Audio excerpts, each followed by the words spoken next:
Hello friends, myself Salvi Shikarma. I read in class 12th A Bio Group. My school name is Holy Cross Convent Higher Secondary School, Ambikapur, Sarguja, Chhattisgarh. My group name is Albert Einstein and my third video and third topic is अयस्कों का सांद्रण। तो इस video में हम देखेंगे कि अयस्कों का सांद्रण कैसे होता है। हमारा आज का टॉपिक है चैप्टर 6 तत्वों के निष्कर्षण के सिद्धांत एवं प्रक्रम। तो इस चैप्टर में हमारा आज का टॉपिक है धातु कर्म या धातु निष्कर्षण। तो देखते हैं यहाँ पे धातु कर्म या धातु निष्कर्षण क्या होता है। तो जब हम अयस्क द्वारा धातु प्राप्त करते हैं, जब हम किसी अयस्क के द्वारा धातु प्राप्त करते हैं तो इस प्राप्त करने की प्रक्रिया को ही हम क्या कहते हैं, धातु कर्म। यानी अयस्क के द्वारा धातु प्राप्त करने की जो संपूर्ण प्रक्रिया होती है उसी को हम कहते हैं धातु कर्म या धातु निष्कर्षण। जैसे इसको हम एग्जाम्पल के द्वारा समझते हैं। लोहे के मुख्य अयस्क होते हैं। तो लोहे के मुख्यतः कितने अयस्क होते हैं? 2। फर्स्ट क्या होता है? हेमेटाइट और सेकंड होता है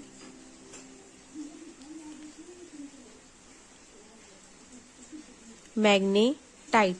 जब हम यहाँ पे हेमेटाइट जो अयस्क है उसके द्वारा जब हम लोहा प्राप्त करते हैं तो इस प्राप्त करने की जो प्रक्रिया होती है, मतलब जो अयस्क से लोहा प्राप्त हम डायरेक्ट नहीं करते, इसके लिए बहुत सारे चरणों को हमें करना पड़ता है।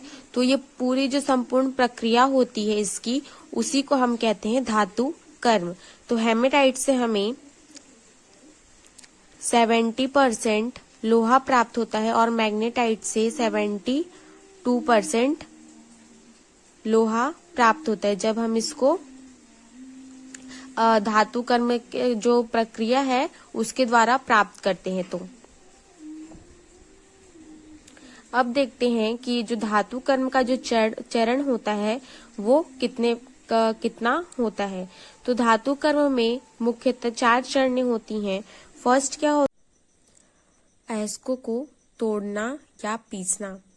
इसमें क्या होता है कि जब हम किसी अयस्क को खदान में खनन द्वारा प्राप्त करते हैं तो वो बहुत सारे छोटे बड़े आकार में होते हैं। तो आगे की प्रक्रिया को सुविधाजनक तरीके से करने के लिए हम अयस्क को क्या करते हैं, क्रशर के द्वारा क्रश करते हैं और उसको छोटे छोटे कणों में बांट देते हैं। उसके बाद क्या कर, तो इसी हम छोटे छोटे टुकड़ों को बांटने की प्रक्रिया को ही हम कहते हैं क्रशिंग। तो जैसा कि अभी मैंने बताया क्या था, हमने खदानों में खनन द्वारा क्या अयस्क प्राप्त हुआ और वो क्या था, अनिश्चित आकार, एकदम बड़े छोटे प्रकार के थे।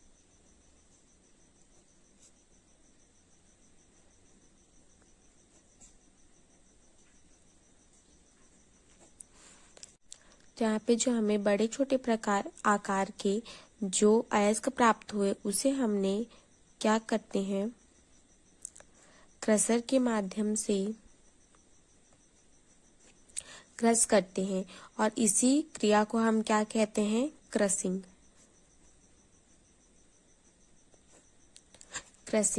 अब देखते हैं हमारा दूसरा चरण है अयस्कों का सांद्रण। अयस्कों का सांद्रण भी 5 प्रकार से किया जाता है। तो इसमें हम मुख्यतः देखेंगे चुंबक पृथक्करण विधि। क्या है? चुंबकीय पृथक्करण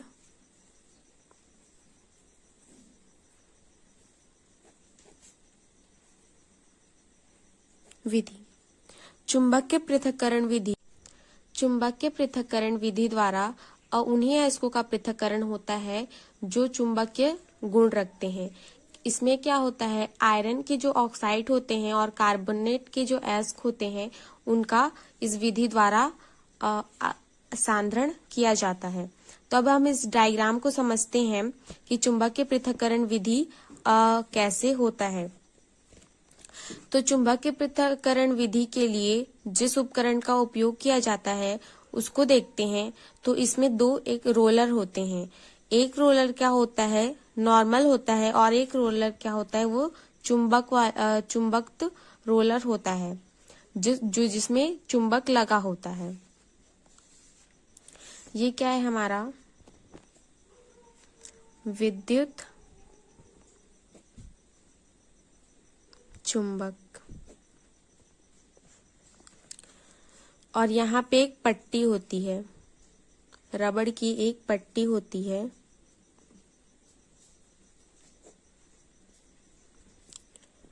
और ये पट्टी कैसी होती है, ऐसे घूम रही होती है, इधर से ऐसे गतिशील पट्टी होती है। ये ऐसे राउंड राउंड घूम रही होती है। अब क्या करते हैं, यहाँ अयस्क, जब हम यहाँ से अयस्क को डालते हैं इस पट्टी के ऊपर, तो यहाँ से जो छोटे छोटे अयस्क के कण होते हैं, जैसा कि हमने पहले पढ़ा था कि जो खनन से प्राप्त हमें अयस्क है उनको हमने क्या किया था, छोटे छोटे टुकड़ों में बांट दिया था। तो उसी छोटे छोटे टुकड़ों का जो अयस्क होता है इसको हम क्या करते हैं, यहाँ पे एक पट्टी होती है, गतिशील पट्टी, जिसके दोनों किनारों पर रोलर लगा होता है। एक नॉर्मल रोलर रहता है लोहे का, और एक जो होता है वो विद्युत चुंबक के रोलर रहता है। जब हम इस गतिशील पट्टी पर इसको डालते हैं तो ये जो छोटे छोटे अयस्क के कण होते हैं वो भी पट्टी के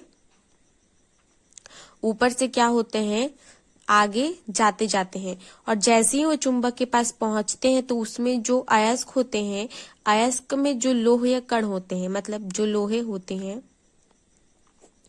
वो क्या करते हैं, इस पट्टी के इस चुंबक की वजह से इस पट्टी पे चिपक जाते हैं। चिपकने के बाद वो क्या होते हैं, जब तक उसमें चुंबक का प्रभाव पड़ते रहता है, जब तक उस लोहे पर चुंबक का प्रभाव पड़ते रहता है तब तक वो पट्टी पे चिपके हुए रहते हैं। लेकिन जैसे ही वहां इस पट्टी से थोड़ा दूर जाते हैं तब क्या होता है, यहाँ से चुंबक का प्रभाव खत्म हो जाता है और वो गिर जाते हैं। तो यहाँ पे क्या हो रहा है, जो हमें लोहा है, जो अयस्कों तो द्वारा जो यहाँ पे लोहा प्राप्त हो रहा है, वो क्या होता है, चुंबक की वजह से यहाँ पे उसके बहुत ही नजदीक में गिर जाते हैं। लेकिन जो यहाँ पे और अचुंबकीय पदार्थ होते हैं वो क्या होते हैं, वो जैसे ही यहाँ से वो नीचे की ओर आते हैं तो वो इस चुंबक में चिपके हुए नहीं होते हैं। तो जैसे ही यहाँ से आते हैं तो इस ढलान की वजह से क्या होता है, तुरंत ही गिर जाते हैं और इधर आ जाते हैं ऐसे।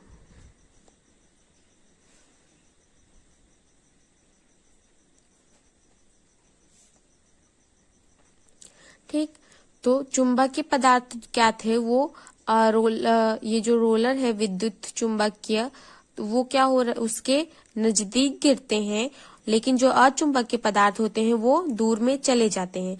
इससे हमें यहाँ पे दो पदार्थ प्राप्त हो जा रहा है, एक हो रहा है चुंबकीय पदार्थ और एक हो रहा है अचुंबकीय पदार्थ।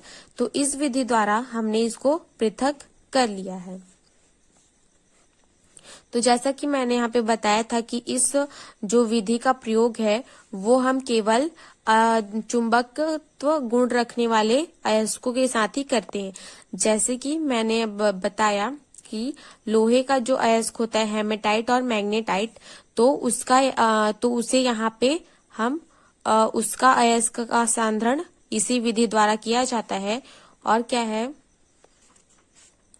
आयरन ऑक्साइड और कार्बोनेट अयस्क, तो कार्बोनेट अयस्क का भी सांद्रण इसी विधि द्वारा किया जाता है।